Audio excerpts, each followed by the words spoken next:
ana biyyeen nyaatee intala koo adaraa inni jedhu sammuu keessaa qillisa. Lammaa koo akkuma feete ta'i duree koo adaraa inni jedhu sammuu isaa keessaa iyyuu eegale. Lammaa koo maaf amaanaa koo gante, maaf duree koo ija jaamsite, waadaa dhanaan hin jenne waadaa kee maaf gante isa jedhu ture. Seenaa ajaa'ibaa kan dhugarratti hundaa'e isiniif qabannee dhiyaannee jirra. Barreessaan seenaa kanaa Mubaarak Baaleeti. Kan qindeessuudhaan isiniif dhiyeessitu Kookeet MBT. Hanga xumura sagantaa keenyaatti nu faana turaan affeerraa keenya.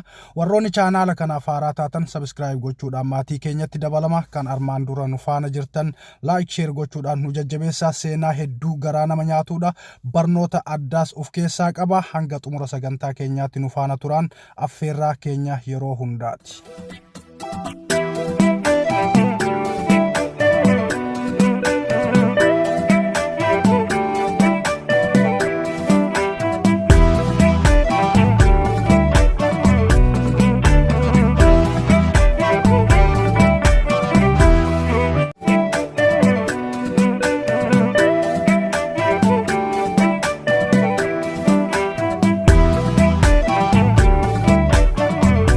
Nagaa fi jaalalli nuti isiniif qabnu bakka isin jirtanutti isiniif haa ta'u jecha guyyaa har'aa seenaa dhugaa irratti hundaa'e kan abbaa moo haadha dhabuutu daraan nama miidha jedhu qabannee dhiyaannee jirra. Haga xumura seenaa keenyaatti nu faana turaan immoo affeerraa keenya. Ayyooto ya haadha nadiisi yadake imimma ijarra darroobsi sidaabiyumma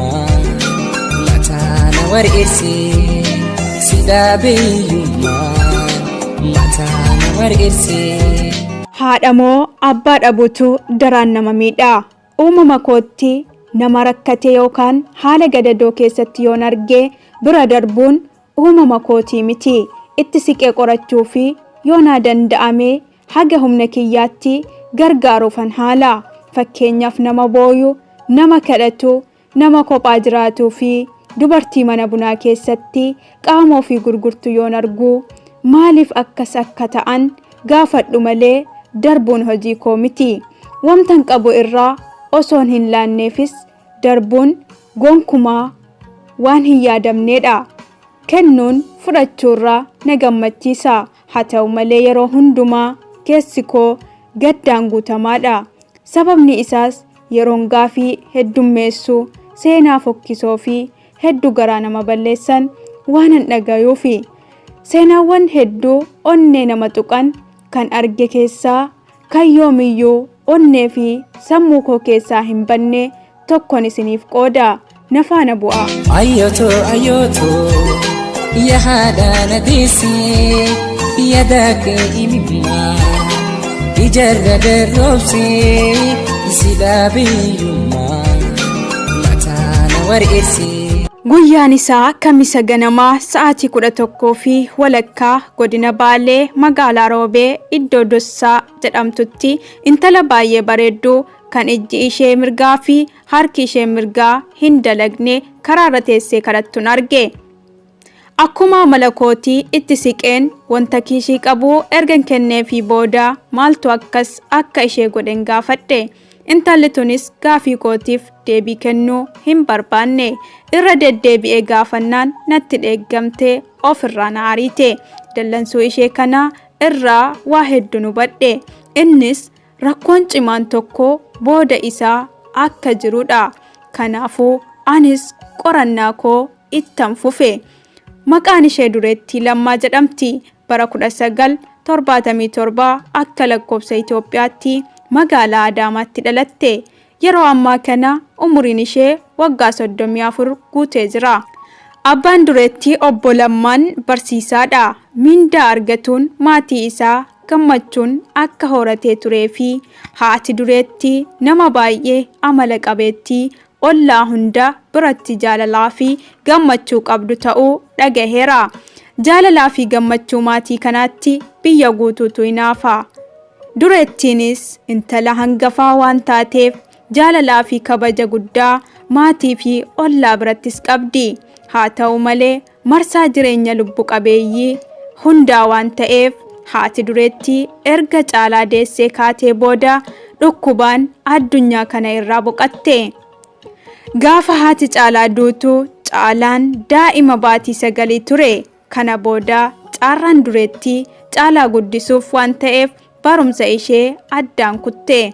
Obbo Lammaanis baay'ee gaddee wanti godhu hundi harkaa wallahe. Ta'us waan tokko murteesse. Innis haadha manaa biroo fuudhee dureettiin akka barumsatti deebituuf dureettii waliin marii godhe. Isheenis tole abbaa koo jettee waliif galan.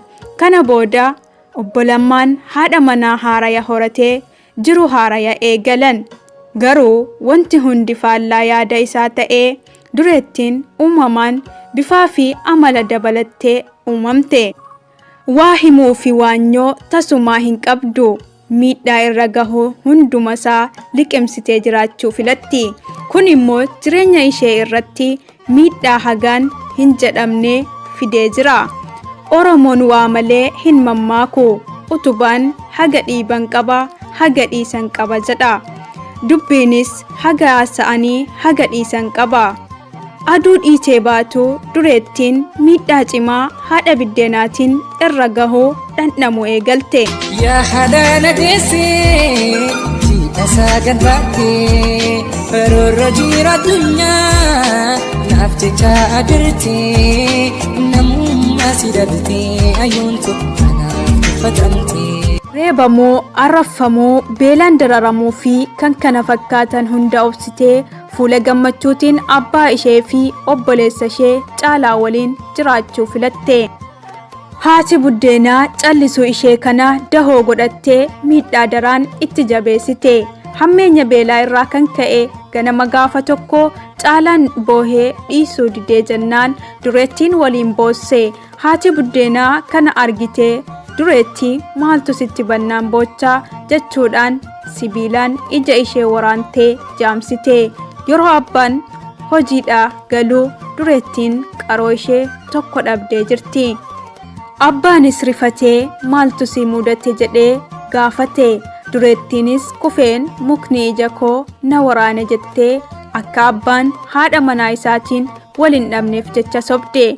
Abbaan hedduu rifatee mana yaalaa yeroo geessutti doktoroonni dureettii arganii rifatanii ijji ishee dhoohee hojiin alaa akka ta'e abbaaf himan.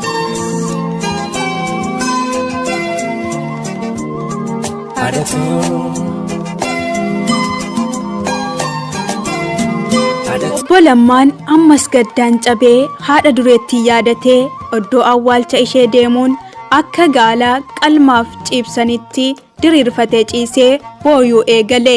Jechoota haati dureettii jettuun hunda yaadachuun mataa ofirraa buqqisuu jalqabe.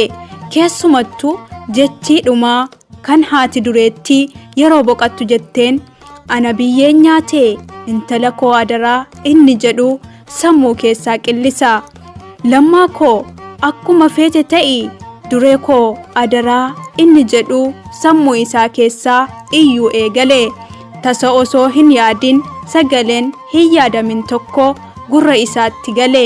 Sagaleen dagatame tokko lammaa koo maaf amaanaa koo gante, maaf duree koo ija jaamsite, waadaa dhanaan hin jenne waadaa kee maaf gante isa jedhu ture. Kabajamtoota hordoftoota ammas irra deebinee isin gaafanna. Haadha moo abbaa dhabuutu daraan nama miidha? Seenaa keenya kutaa tokkoffaa isaa asumatti dhaabnee jirra. Yaada qabdanuu nu barreessaa. Kutaa lammaffaa isaatiin haga walitti deebinutti. Lamuu hin argadhu barabbumaatti noota garaas na dhabadhu. Tokko lama jennee kutaa lammaffaa seenaa dureettii yookaan immoo haadha moo abbaa dhabuutu daraan nama miidha jedhu qabannee dhiyaannee jirra. kutaa lammaffaa yookaan immoo isa xumuraa kana keessatti dureettiin maal akka taatu, maatiin ishee maal akka ta'anu, abbaan ishee, haati buddeenaa ishee hundumti jaraa maal akka ta'anu kan waliin ilaallu ta'a. Seenachi seenaa hedduu barumsa qabuu fi baay'ee garaa nama raasudha. Seenaa kana haga xumuraatti akka dhaggeeffattanii fixan kabajaan isin gaafadha. Qophii kootii waliin turtu.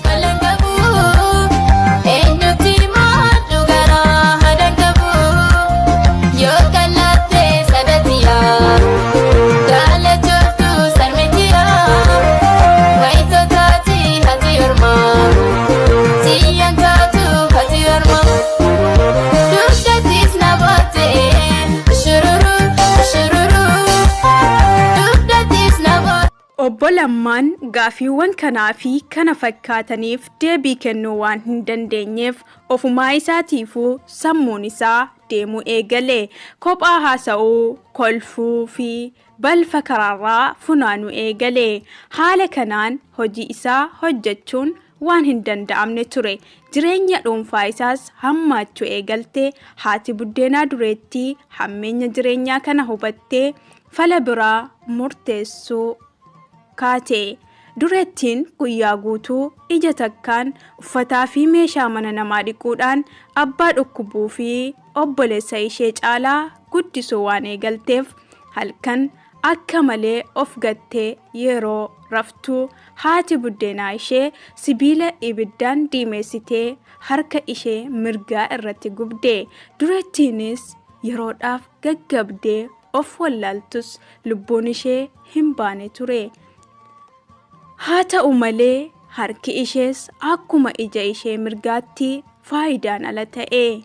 Egaa jiraachuuf yookaan abbaa ofii obboleessa ishee jiraachisuuf carraan dhumaa isheen qabdu karaarra teessee kadhachuu akka ta'e haati buddeenaa ishee itti himte. Dureettiinis osoo ija tokkoon ilaaltuu abbaa fi caalaan akka beelaan waan hin barbaanneef karaarra teechee kadhachuu murteessite.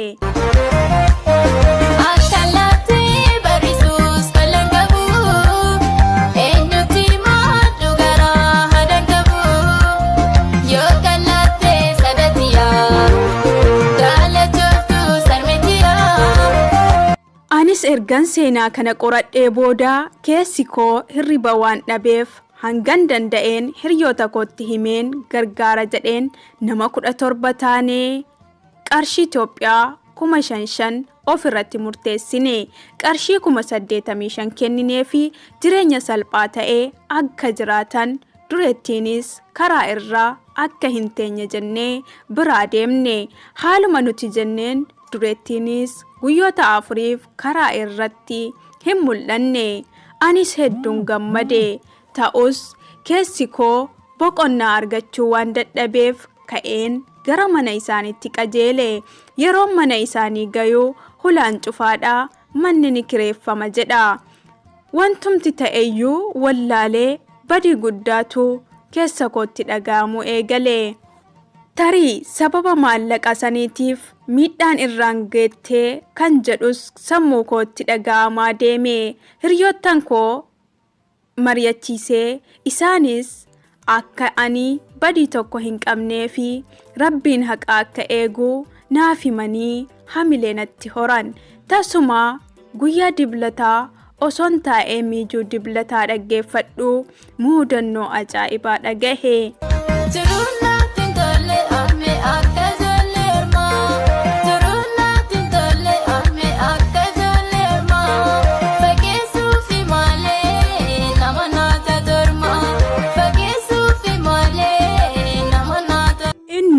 Baasiin nama 47 fudhatee Baalee Roobee irraa gara Finfinneetti imalaa ture. Garagaluun namittiin tokko qofti kan duutee fi mucayyoon harka mirgaa fi ija mirgaa hin qabne immoo miidhaa xinnoon irra gahee yaalamaa jiraachuu isheen dhagahe.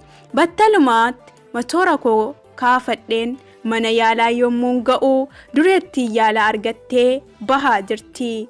Duubumaan ilaalee dureettii jedhee yaame. Isheenis mubee koo jettee fidde natti maratte. Jiruu kiyya keessatti nama yeroo seeqatu hagas miidhagu arge hin beeku jedha. Mubeen yeroo seenaa kana barreessu.